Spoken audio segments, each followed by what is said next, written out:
and retired diplomat in Spain's former ambassador to the U.S., Javier Ruperez, joins us now. Thanks for coming in. First of all, I want to get your reaction to Rajoy's ouster. Was this a surprise or no? Well, it was a surprise, yeah, because I mean, those votes of non-confidence don't take place very often. And as a matter of fact, this is the first one in the last 40 years which has been successful from that viewpoint. So it's a very complicated parliamentary method. So it was a surprise. Though, I mean, we've been living in a rather difficult political time in the last 2 years. So. And the polarization of the two main political forces, the PP, or the Conservative Party, center-right, and the Socialist center-left, has been quite strong, and the result is one of them. So it's been a bit of a surprise, yeah. Yeah, and it's, as you mentioned, it's unprecedented in the country. So how significant is this for this to happen in Spanish politics?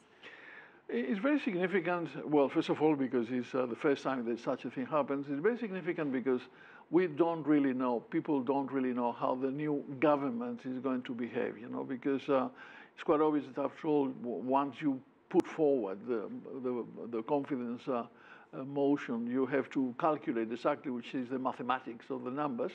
And in this particular case, the numbers were favorable to the socialists. But at the same time, he put together a rather complicated coalition, you know.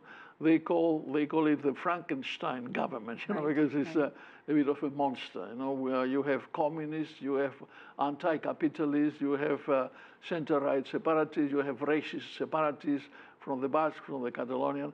And at the end of the day, I mean, we have a House of Parliament with 350 seats. The Socialists have just 84. So it's rather difficult to imagine how the new Prime Minister is going to be able to rule and to be able to govern with just 84 seats in Parliament, unless he starts making all sort of rather complicated arrangements with all those rather disparate and separate groups. So that's it's a bit of a question mark. What is going to happen? It's a bit of a surprise.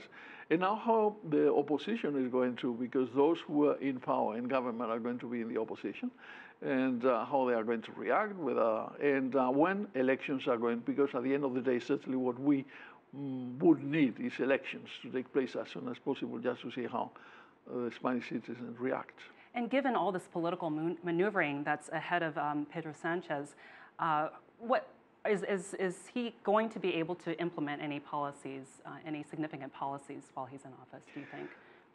For the time being, it's rather difficult to foresee how those policies are going to be. There is one thing which is already clear, is that the budget, which had been approved just 24 hours before the motion of confidence, is going to stay, because one of the main conditions of the Basque separatists who helped the motion to get through is just to keep these budgets.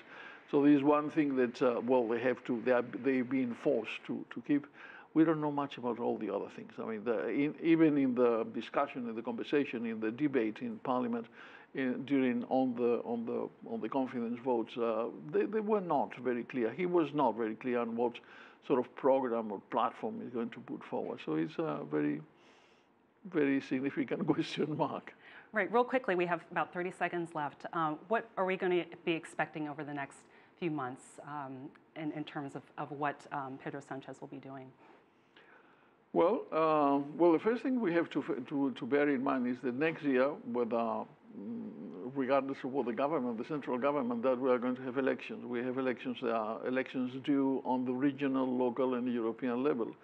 So this is going to be the first time in a year's time, roughly, when the citizens are going to be called to vote, and we will know roughly how what else is going to happen. Let's see how that rather complicated government is going to work. Let's see whether they are able to put together some degree of stability. Let's going to see who is in the new government, who is going to be the foreign minister, the defense minister. For the time being, it's a rather, I mean, it's not the first time the socialists are in power, but it's the first time such a rather complicated coalition of parties are going to be in power. Yeah, politics is never easy, is it? Thank you, Ambassador Javier Ruperez, for joining us. Thank you for having me. Thank you.